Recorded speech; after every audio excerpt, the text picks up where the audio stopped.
Hi dear friend, welcome to the SVC Classes Tech. इस video में हम देखने वाले standard 8 general science lesson number 8 that is the pollution. और ये वीडियो सेकंड है। फर्स्ट वीडियो हमने ऑलरेडी बनाया है, इस वीडियो के डिस्क्रिप्शन में उसकी लिंक दी हुई है। अगर आपने हमारे चैनल को सब्सक्राइब नहीं किया तो सबसे पहले सब्सक्राइब कर सकते हैं। आप हमारे ट्यूशन क्लासेस .blogspot पर भी विज़िट कर सकते हैं और वहाँ पर आप ढेर सारे वीडियो देख सकते हैं।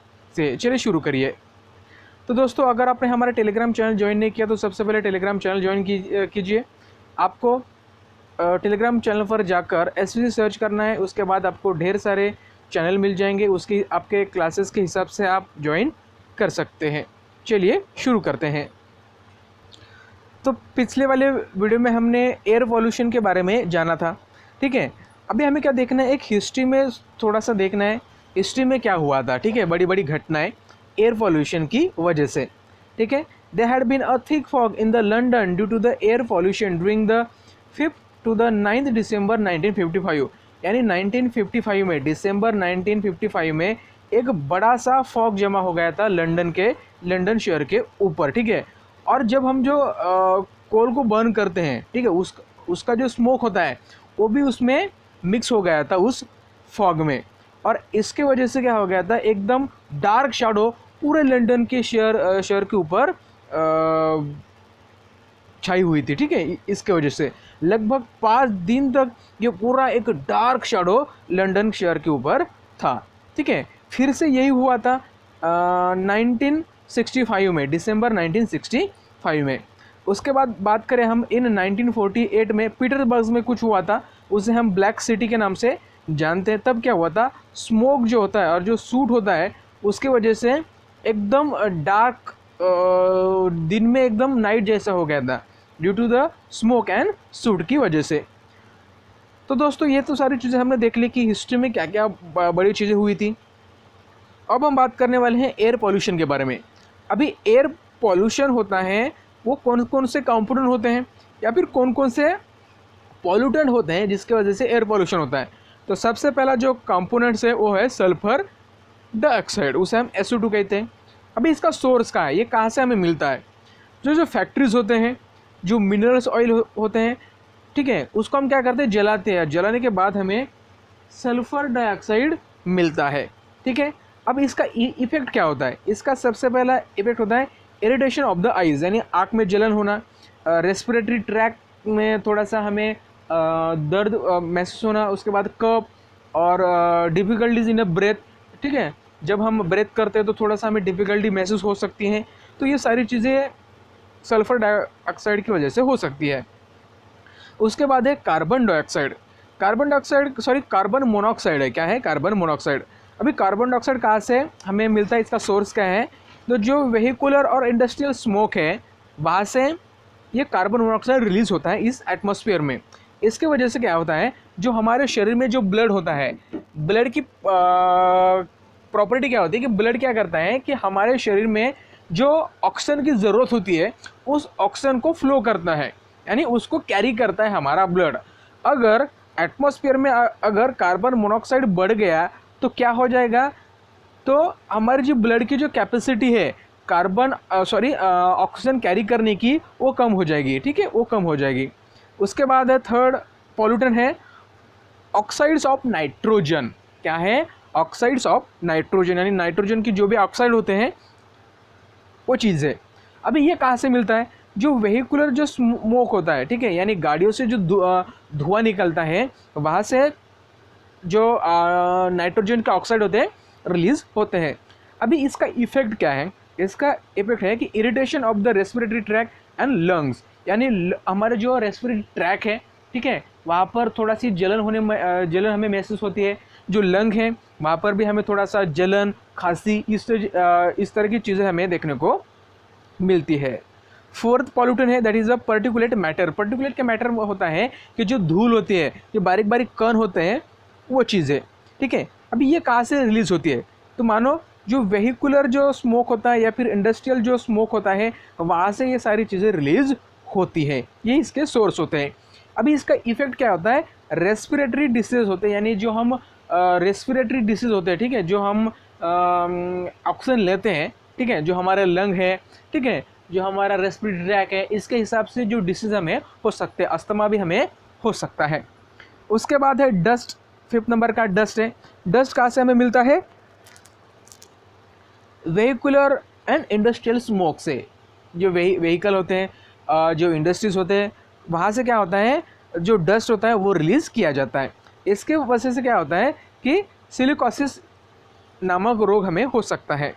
पेस्टिसाइड, देखिए पेस्टिसाइड का मतलब होता है कि जब हम जो पेस्टिसाइड होते हैं, जब हम अगर खेत में, अगर आपने देखा होगा तो उसे स्प्रे करते हैं, जो छोटी छोटी कीड़े होते हैं, उसे मारने के लिए पेस्टिसाइड का इस्तेमाल होता है। ठीक है, अभी पेस्टिसाइड का सोर्स कौन सा है?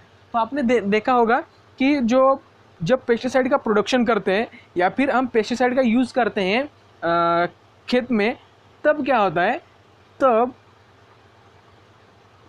तब ये सारी चीज़ें वहाँ पर हमें दिखाई देती है। ठीक है, अभी इसके इफ़ेक्ट क्या होते हैं? सबसे पहला इफ़ेक्ट यहाँ पर ये होता है कि मेंटल वीकनेस आ सकती है। ठीक है, death due to the prolong exposure, अगर हम ज़्यादा दिन तक उसके सहवास में अगर रहेंगे तो हमारी डेथ भी वहाँ पर हो सकती है। उसके बाद है मीथेन, CH4। अभी मीथेन का सोर्स क्या होता है? इंडस्ट्रियल लीकेज, यानी जब भी कभी अगर कहाँ पर स्टोरेज है मीथेन का, अगर किसी कारण अगर वो लीक हो गया तो वहाँ पर हमें थोड़ी सी प्रॉब्लम आ सकती है। ठीक है, अभी इसका इफेक्ट क्या है? सबसे पहला है कि पॉइजनिंग, ये एकदम क्या होता है, पॉइजनिंग होता है। स्किन कैंसर होने की संभावना ज़्यादा रहती है, अस्थमा हो सकता है, और जो रेस्पिरेटरी डिसीजेस होती हैं वो भी हमें झेलनी पड़ सकती है। ठीक है, समझ में आ गया? अभी डू यू नो में हमें कुछ जानकारी दी हुई है, चलिए उसे देखते हैं। दोस्तों, first ever industrial accident had been occurred in Bhopal. आपने सुना होगा कि भोपाल में एक गैस लीकेज हुई थी। ठीक है, उसके वजह से लगभग 8,000 लोगों की मौत हो गई थी। ठीक है, ये कब हुई थी? 2 दिसंबर 1984 को। ठीक है, 1984 में ये घटना हुई थी।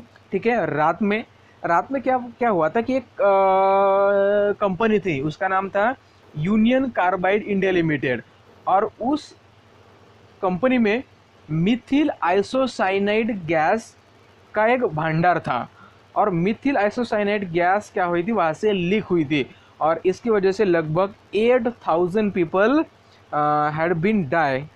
ठीक है, ये सबसे बड़ा इंसिडेंट था, डेंजरस इंसिडेंट था जो अभी तक हमारे इंडिया की हिस्ट्री में हुआ है। अब हम देखने वाले कि effect of air pollution on the plants and animal. अभी जो प्लांट होते हैं, एनिमल होते हैं, इसके ऊपर किस तरह से इफेक्ट होता है इस एयर पोल्यूशन का, उसे हम देख लेते हैं। सबसे पहले देखते हैं प्लांट। स्टोमेटा गेट क्लोज, जो स्टोमेटा होते हैं, जो आपके पान देखे होंगे किसी भी ट्री के, तो उसे छोटे छोटे पोर्स होते हैं। ठीक है, छोटे छोटे होल्स होते हैं, उसे हम क्या कहते हैं? उसे हम स्टोमेटा कहते हैं। स्टोमेटा के माध्यम से वनस्पति क्या करती है? कार्बन डाइऑक्साइड लेती है और ऑक्सीजन को रिलीज करती है उस स्टोमेटा के माध्यम से। ठीक है, सेकंड है slowing down the rate of the photosynthesis. ठीक है, वनस्पति में जो प्रोसेस होती है फोटोसिंथेसिस प्रोसेस में क्या होता है कि जो वनस्पति होती है वो खुद का खाना खुद बनाती है। ठीक है, खुद का खाना खुद बनाती है थ्रू दिस फोटोसिंथेसिस प्रोसेस। अगर फोटोसिंथेसिस प्रोसेस ही अगर स्लो हो जाए तो वनस्पति अपने जो फूड होता है, जो उसके फल होते हैं, ये सारी चीज़ें वो नहीं बना पाएगी। ग्रोथ इज़ रिटार्डेड, इसकी वजह से क्या हो जाएगा कि उसकी जो ग्रोथ है ये भी घट जाएंगी। लीव्स फॉल ऑफ, उसके जो लीव्स होते हैं वो भी गिर जाएंगे, और बिकम अ येलो, और उसके लीव्स कैसे बन जाएंगे? येलो बन जाएंगे। ठीक है, तो ये सारा इफेक्ट हमें देखने को मिलता है प्लांट के ऊपर एयर पॉल्यूशन का। एनिमल के ऊपर क्या क्या इफेक्ट होते हैं, सबसे पहले देखेंगे। सबसे पहला है कि रेस्पिरेशन इज डाइवर्सली अफेक्टेड, यानी जो रेस्पिरेशन होता है उसके ऊपर सबसे ज़्यादा ये इफेक्ट हमें देखने को मिलता है। यानी जो हमारी नोज़ हो गई, रेस्पिरेटरी ट्रैक हो गया, लंग हो गया, इसके हिसाब से हमें लंग कैंसर भी हो सकता है, लंग डिसीजेस हो सकती हैं, और यही नहीं बल्कि हमारी डेथ भी हो सकती है। ठीक है, ये आपको चीज़ें ध्यान में रखनी है। उसके बाद है इरिटेशन ऑफ द आईज, यानी हमारे आँख में जलन भी हो सकती है एयर पॉल्यूशन के वजह से। तो ये सारी चीज़ें एनिमल में हमें देखने को मिलती है। उसके बाद कैन यू रिकॉल में हमें 2 क्वेश्चन यहाँ पर पूछे गए हैं। पहला क्वेश्चन है what is the importance of the ozone layer. हमें ओजोन लेयर की इम्पोर्टेंस बतानी है। सबसे पहले आपको पता होगा कि जो इंफ्रारेड और अल्ट्रा वायलेट रेज होती है ये सोलर रेडिएशन में प्रेजेंट होती है, यानी जो भी सन से हमारे पृथ्वी पर जो भी रेडिएशन आता है सोलर का, ठीक है, उसमें ये 2 तरह की रेज क्या होती है, अवेलेबल होती है। कौन कौन सी? इंफ्रारेड और अल्ट्रा वायलेट। अगर ये रे हमारे शरीर पर अगर गिर गई तो क्या हो जाएगा, हमें स्किन कैंसर या फिर हमें स्किन डिसीजेस होने की संभावना ज़्यादा रहती है, ठीक है। लेकिन हमारे पृथ्वी के आसपास, ठीक है, हमारे पृथ्वी के आसपास स्ट्रेटोस्फीयर में एक लेयर है, उसे हम क्या कहते हैं, ओजोन लेयर कहते हैं। उसे क्या कहते हैं हम? ओजोन लेयर कहते हैं। इस ओजोन लेयर के वजह से अल्ट्रावायलेट रेड जो होती है या फिर जो इंफ्रारेड रेज होती है वो क्या होती है, एब्जॉर्ब की जाती है by the ozone layer. Ozone layer क्या करता है, इस घातक रे को क्या करता है, एब्जॉर्ब करता है और हमारे पृथ्वी पर आने से बचाता है। और इसके वजह से जितने भी लिविंग ऑर्गेनिज्म हमारे पृथ्वी पर है वो सारे बच जाते हैं और उसका कोई भी एडवर्स इफेक्ट हम पे देखने को नहीं मिलता, ठीक है। ये सारी चीज़ें आपको ध्यान में रखनी होगी। अगर ओजोन लेयर अगर नहीं होता तो क्या होता?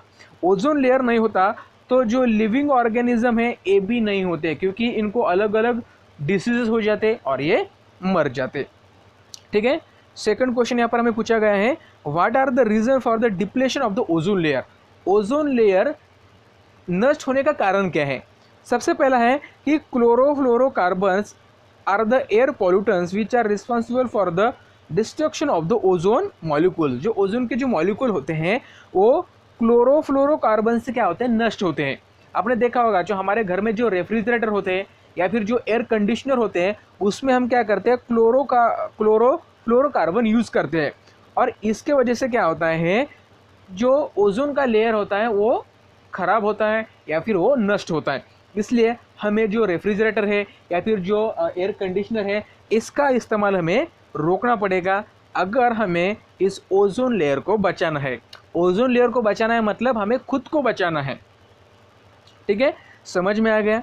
उसके बाद देखिए दोस्तों, हमें देखना है effect of air pollution on the plant and animal.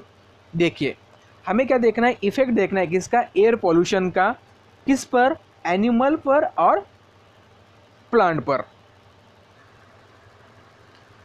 तो सबसे पहला जो इफेक्ट होता है हमारे ऊपर वो है depletion of the ozone layer. आपको पता है जो सन से जो रेडिएशन आता है उसमें अल्ट्रावायलेट रेज और इंफ्रारेड रेज होती हैं। अगर हमने रोक नहीं लिया तो क्या हो जाएगा, हमें अलग तरह के डिसीज हो सकते हैं, वो हमारे लिए खतरा हो सकता है। इसलिए ओजोन लेयर का डिप्लेशन यह सबसे महत्वपूर्ण कारण है। यानी जो एयर पॉल्यूशन होता है उसके वजह से क्या होता है, जो ओजोन की जो लेयर है वो नष्ट हो जाती है।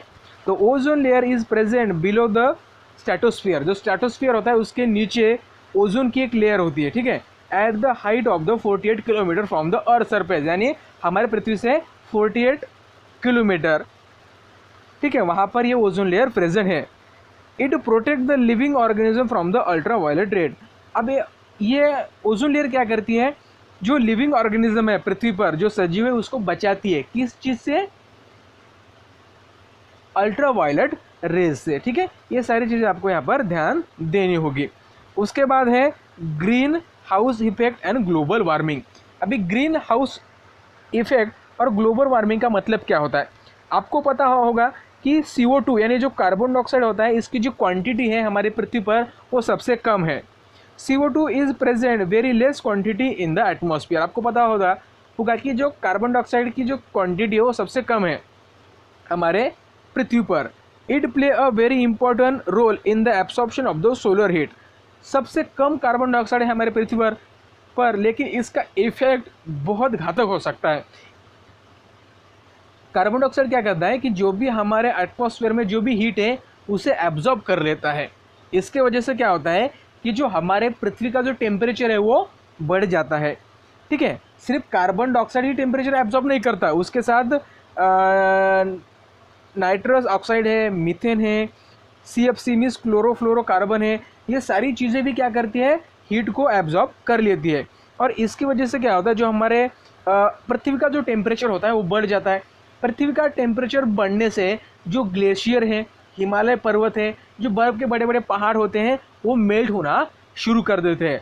और इसके मेल्ट होने से जो हमारा ग्लोबल वार्मिंग है, जो हमारी एक बैलेंस होता है इन्वायरमेंट में, वो चेंज हो जाता है। ठीक है, इसकी वजह से ढेर सारे हमें प्रॉब्लम वहाँ पर दिखाई देते हैं। Global temperature gradually increase due to the green house effect. ठीक है, अभी ग्रीन हाउस इफेक्ट का मतलब क्या होता है, कार्बन डाइऑक्साइड अगर बढ़ गया हमारे एटमॉस्फेयर में तो क्या हो जाएगा कि टेम्परेचर भी बढ़ जाएगा, क्योंकि जितना कार्बन डाइऑक्साइड बढ़ जाएगा उतना ही वो क्या करेगा, एटमॉस्फेयर की जो हीट है उसे एब्जॉर्ब कर लेगा जो भी सन से आ रही है। और इसके वजह से हमारा अर्थ का टेम्परेचर बढ़ जाएगा, हमारे एटमॉस्फेयर का टेम्परेचर बढ़ जाएगा। इसे हम क्या कहते हैं, ग्रीन हाउस इफेक्ट कहते हैं। Due to this the atmosphere changing causing the disturbance in the agriculture yield. इसके वजह से क्या होता है, जो एग्रीकल्चर ईल्ड होता है इसमें भी चेंजेस हमें देखने को मिलते हैं। Disruption of the wild animal, जो वाइल्ड एनिमल होते हैं उनकी जो लाइफ होते हैं उसमें भी हम क्या करते हैं, डिस्टर्बेंस क्रिएट करते हैं। आइसबर्ग होते हैं या फिर ग्लेशियर होते हैं, ये भी मेल्ट होना शुरू कर देते हैं। और इसके वजह से जो सी की जो लेवल होती है, समंदर की जो लेवल होती है वो भी बढ़ना शुरू कर देती है। यहाँ पर आपको दिखाई देगा कि सन से यहाँ पर रेडिएशन आ रहा है। ठीक है, और रेडिएशन आने की वजह से जो कार्बन डाइऑक्साइड है जो हमारे पृथ्वी पर है वो क्या करता है, हीट को कैप्चर कर लेता है, एब्जॉर्ब कर लेता है। और इसकी वजह से क्या होता है कि टेम्परेचर बढ़ने लगता है। ठीक है, और जो भी यहाँ से अल्ट्रा वायलेट या फिर इंफ्रारेड रेज हमारे पृथ्वी पर आ रही है सन से हमारे पृथ्वी तक, उसे क्या करता है, ओजोन लेयर एब्जॉर्ब कर लेता है। इसकी वजह से उसका एडवर्स इफेक्ट हम पे देखने को नहीं मिलता। ठीक है, उसके बाद देखिए हम देखने वाले हैं एसिड रेन के बारे में। किसके बारे में, एसिड रेन। एयर पॉल्यूशन की वजह से एसिड रेन भी निर्माण हो सकती है। सबसे पहले देखिए, जो ऑक्साइड होते हैं सल्फर के या फिर नाइट्रोजन के ऑक्साइड होते हैं, ये हम क्या करते हैं, इसे एटमॉस्फेयर में रिलीज कर देते हैं। अभी जो सल्फर के ऑक्साइड होते हैं, नाइट्रोजन के ऑक्साइड होते हैं, ये कहाँ से बनते हैं, जो हम कोल या फिर टिम्बर बर्न करते हैं या फिर कोई भी फ्यूल अगर बर्न करते हैं, ऑयल अगर हम बर्न करते हैं, तो वहाँ से क्या होता है कि जो ऑक्साइड होते हैं सल्फर के, नाइट्रोजन के, वो एटमॉस्फेयर में रिलीज हो जाते हैं। और एटमॉस्फेयर में रिलीज होने के बाद वो क्या होते हैं, वो रेन वाटर के साथ मिक्स हो जाते हैं। क्या हो जाते हैं, रेन वाटर के साथ मिक्स हो जाते हैं और वहाँ पर बनता है सल्फ्यूरिक एसिड बनता है, नाइट्रिक एसिड बनता है और नाइट्रस ऑक्साइड बनता है।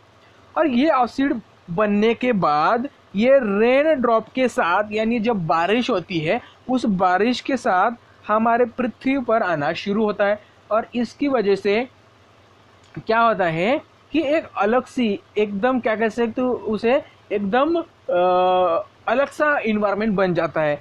और इसे कहते हैं हम एसिड रेन। क्या कहते हैं, एसिड रेन। ठीक है, समझ में आ गया।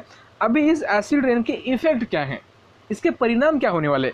सबसे पहला परिणाम यही है कि acidity of the soil and water bodies increase due to the acid rain.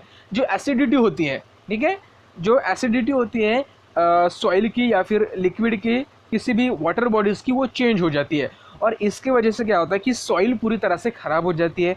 जो एक्वेटिक एनिमल होते हैं, जो पानी में होते हैं, उसकी एसिडिटी चेंज होने की वजह से वो भी मर जाते हैं। यानी एंटायर इकोसिस्टम होती है पूरी तरह से चेंज हो जाती है और इम्बैलेंस हो जाती है। किसकी वजह से, एसिड रेन की वजह से।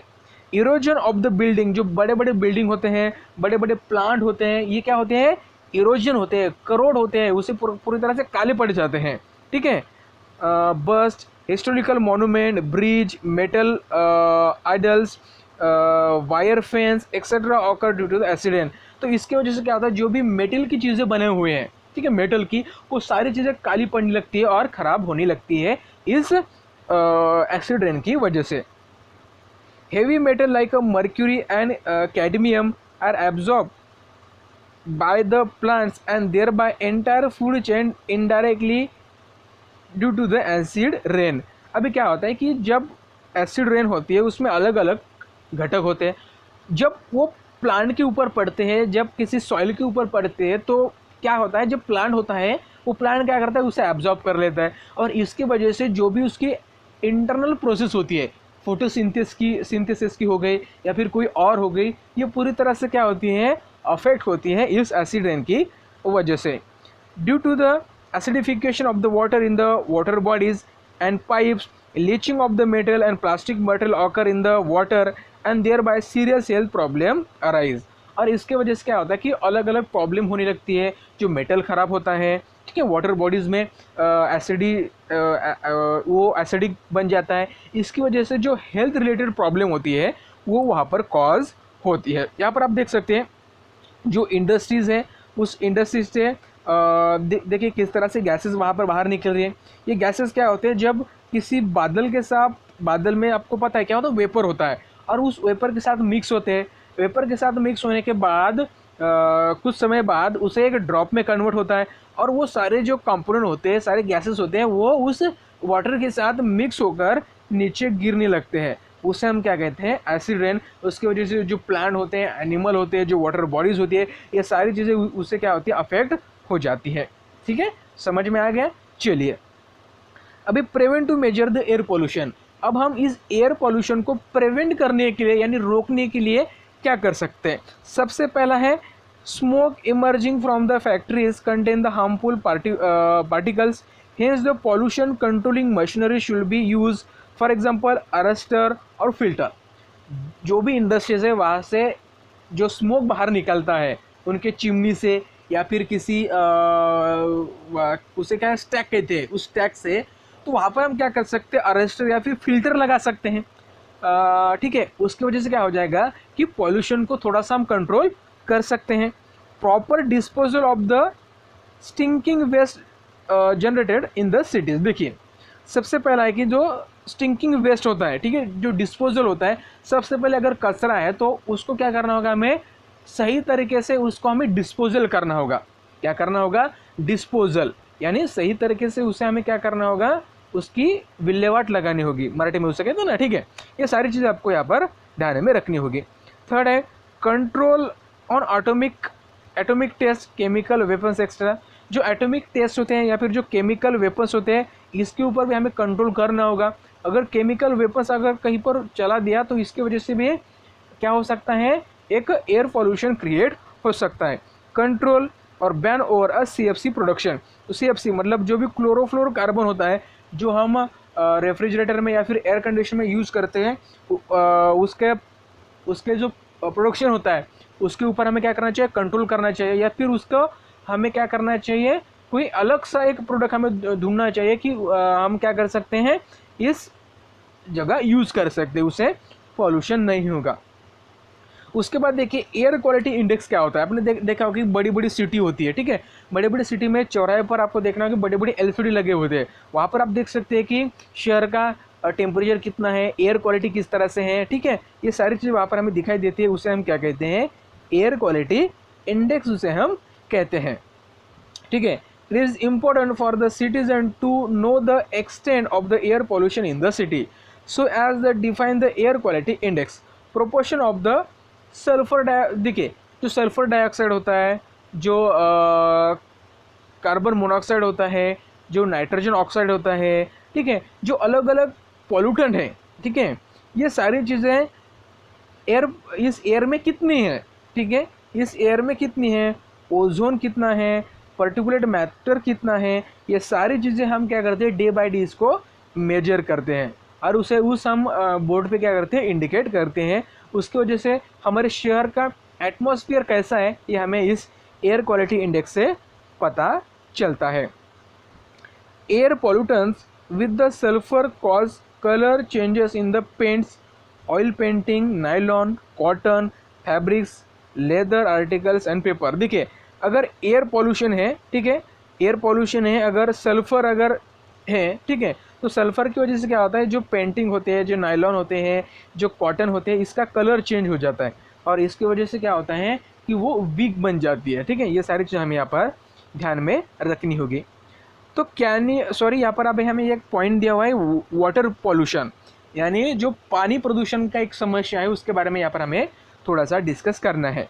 कैन यू टेल में कुछ यहाँ पर हमें सवाल पूछे गए हैं, चलिए उसे हम ढूंढने की कोशिश करते हैं। फर्स्ट क्वेश्चन है, from which water source do we get the water suitable to use. देखिए हम कहाँ से वाटर को हासिल करते हैं, तो we get the water from the rivers, ponds, lake, stream and canal. तो ये सारी यहाँ पर हमें सोर्स है, यहाँ से हम क्या कर सकते हैं, वाटर को ले सकते हैं।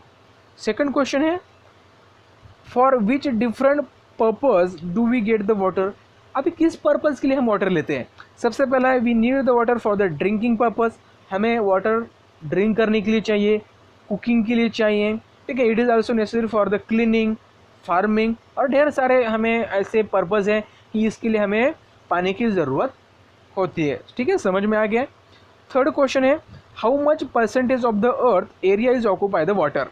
71% of the earth surface occupy the water, यानी 71% जो सरफेस है हमारे अर्थ का वो पानी से क्या है, ऑक्यूपाइड है। फोर्थ क्वेश्चन है, what are the reason for the water pollution. अबे वाटर पॉल्यूशन के रीज़न क्या है। पहला रीज़न है कि डोमेस्टिक जो सीवेज होता है उसे हम क्या करते हैं, सीधा वाटर बॉडीज़ में रिलीज़ कर देते हैं। जो इंडस्ट्रियल इन्फ्लुएंट है उसे भी हम क्या करते हैं, वाटर बॉडीज़ में रिलीज़ कर देते हैं। या फिर जो वॉशिंग है, बैथिंग है, स्विमिंग है, ठीक है, ये सारी चीज़ें हम क्या करते हैं, वाटर बॉडीज़ के आसपास करते हैं या फिर वाटर बॉडीज़ में करते हैं। तो इसके वजह से भी क्या होता है, वाटर पॉल्यूशन हो जाता है। फिफ्थ क्वेश्चन है, why does the water is refer as a molecules of the life. Water को हम मॉलिक्यूल ऑफ द लाइफ क्यों कहते हैं। तो सबसे पहला है कि without the water we can't survive, ये पानी के सिवाय हम जी नहीं सकते, ठीक है। और पानी के सिवा हम जी नहीं सकते, हम तो क्या, कोई भी नहीं जी सकता, ना कोई सजीव जी सकता है, ना कोई वनस्पति जी सकती है। तो इसके वजह से हम क्या कहते हैं, वाटर एक क्या है, एक वाटर इज लाइफ कहते हैं, आपको सुना होगा कभी कभी, ठीक है। चलिए अभी वाटर पॉल्यूशन के बारे में हम थोड़ी सी यहाँ पर डिस्कस अब करने वाले हैं। आपने हमारे चैनल को सब्सक्राइब नहीं किया है तो सबसे पहले सब्सक्राइब कीजिएगा, ठीक है। चलिए, water is said to be polluted when it become unclean and poisonous due to the mixing of natural artificial unwanted material. अभी वाटर कब पॉल्यूटेड होता है, जब अनवांटेड नेचुरल या फिर आर्टिफिशियल कोई मटेरियल उसमें मिक्स हो जाता है, तो उसे हम क्या कहते हैं, पॉल्यूशन कहते हैं, ठीक है।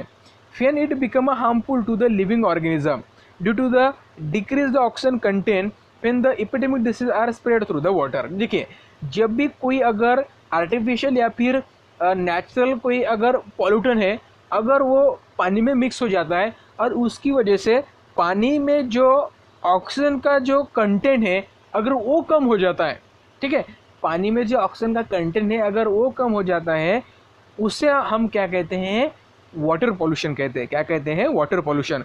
इसकी वजह से ढेर सारे रोग हो सकते हैं, ढेर सारे हमें अलग अलग तरीके के क्या डिसीज हो सकते हैं, पानी अगर हम दूषित अगर हमने पी लिया तो। फ्रेश वाटर और marine water pollution include the physical, chemical and biological changes. देखिए अगर पानी में अगर कोई फिजिकल चेंज हो गया या फिर केमिकल चेंजेस अगर देखने को मिल गए या फिर बायोलॉजिकल चेंजेस देखने को मिल गए, तो हम कह सकते हैं कि क्या हो गया है, वहाँ पर पॉल्यूशन है, हम ये चीज़ें वहाँ पर हम कह सकते हैं। यानी पानी में कोई चीज़ें, पानी में अगर कोई बदलाव होता है तो उसके लिए ये पॉल्यूटेंट ही जिम्मेदार होते हैं, ठीक है, समझ में आ गया। चलिए अब देखते हैं कि वाटर पॉल्यूटेंट यानी जो पानी होता है उस पानी को कौन कौन सी चीज़ें हैं कि वो उस पानी को दूषित करती है यानी ख़राब करती है।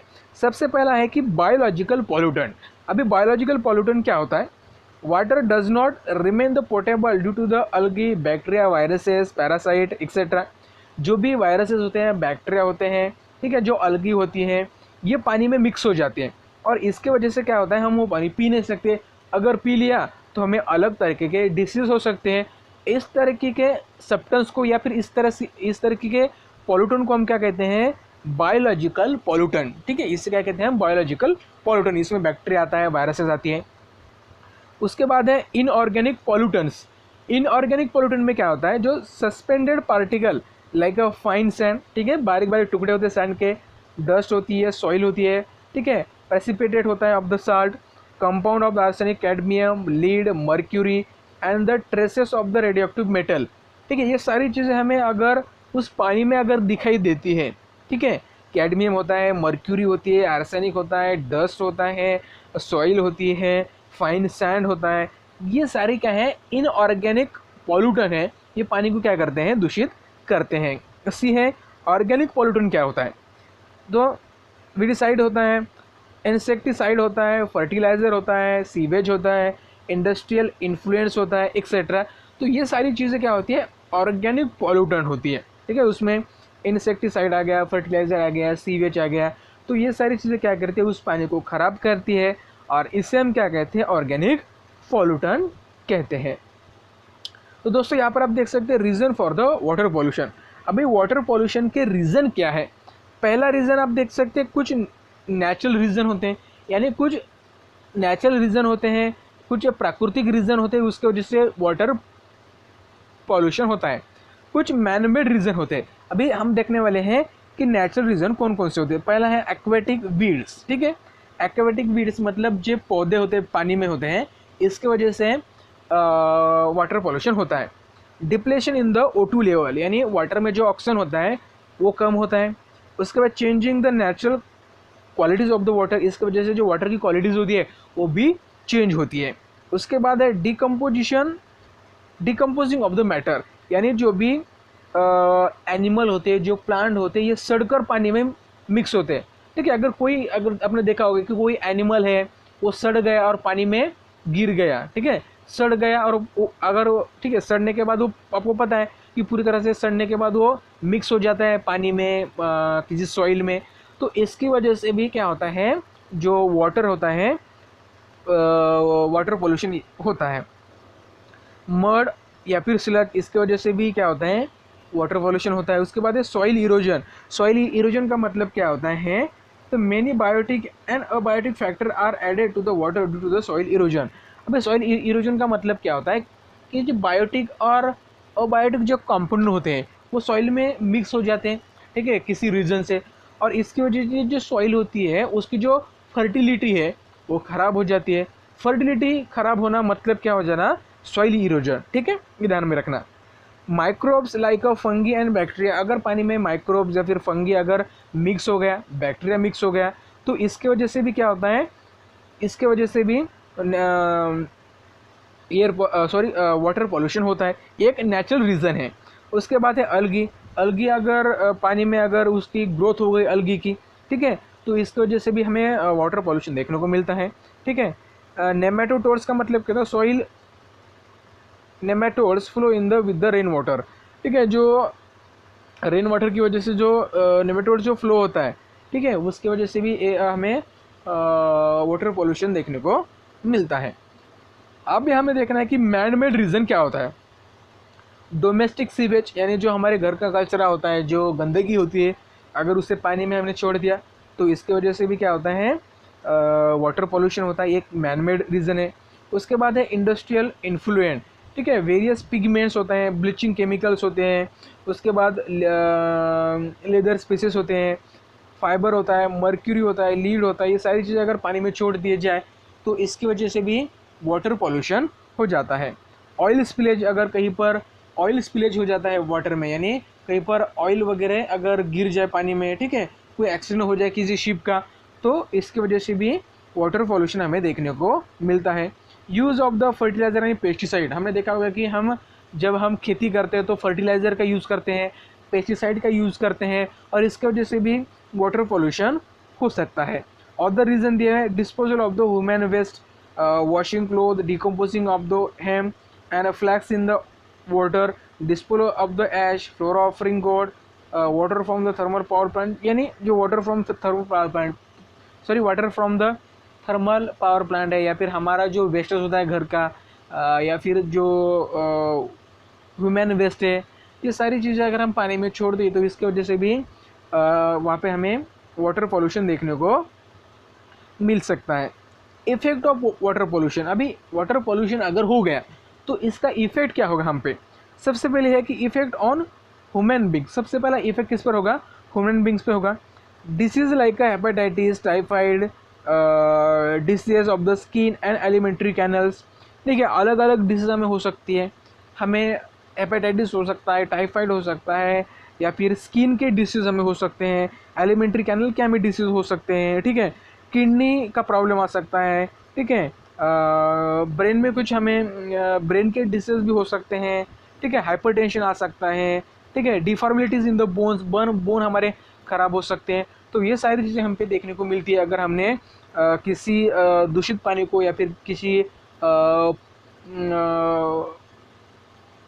अगर दूषित वाटर को हमने अगर पी लिया तो।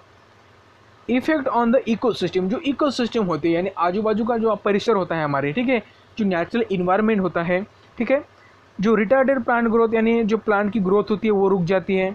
Loss of the plant species, जो प्लांट के अलग अलग स्पीसीज होती है वो भी वहाँ पर ख़राब हो सकते हैं, वो नष्ट हो सकते हैं। Increasing the salt of content of the water, जो पानी में जो साल्ट की लेवल होती है वो इंक्रीज हो सकती है। डिक्रीज डिजोल्व ऑक्सीजन लेवल, जो पानी में जो ऑक्सीजन की लेवल होती है उसमें वो कम हो सकती है। Disturbances in the aquatic ecosystem, aquatic ecosystem होती है वो पूरी तरह से नष्ट हो सकती है। Death of the aquatic animal, जो एक्वेटिक एनिमल होते हैं जो पानी में होते हैं, मछली होती है, क्रैब होती है, ये सारी हमें वहाँ पर देख सकते हैं कि वो मर सकती है। यहाँ पर आप देख सकते हैं पानी दूषित होने की वजह से ढेर सारी मछली यहाँ पर मर गई है, ठीक है। Adverse effect on the sea bird, यानी जो सी बर्ड होते हैं, ठीक है, उन पर भी एक एडवर्स इफेक्ट हम देख सकते हैं। अदर इफेक्ट देखिए, change in the physical and chemical properties of the water, इसकी वजह से जो केमिकल और जो फिजिकल प्रॉपर्टीज होती है वाटर की वो चेंज हो जाती है और इसकी वजह से जो इकोसिस्टम है उस वाटर में वो पूरी तरह से नष्ट हो जाती है। Change in the natural colour and taste, जो वाटर का नेचुरल कलर होता है, टेस्ट होता है, वो भी चेंज हो जाता है। Useful aquatic fauna is destroy, ठीक है। Soil fertility is affected, toxic material are added to the crops, यानी ढेर सारे इफेक्ट हमें देखने को मिल सकते हैं। सॉइल की फर्टिलिटी ख़राब हो सकती है, टॉक्सिक मटेरियल ऐड होने की वजह से वहाँ पर जो इकोसिस्टम है वो ख़राब हो सकती है, ढेर सारे प्रॉब्लम हमें देखने को मिल सकते हैं। सो डियर फ्रेंड, ये था पार्ट 2। पार्ट 3 आपको जल्दी ही मिल जाएगा। इसके लिए आपको क्या करना है, हमारे चैनल को सब्सक्राइब करना है, इस वीडियो को लाइक और शेयर करना है, जिसकी वजह से हम आपकी मदद कर पाएंगे और आपको ढेर सारे वीडियो हमारे इस एसएससी क्लासेस टेक से मिलते रहेंगे। Thanks for watching.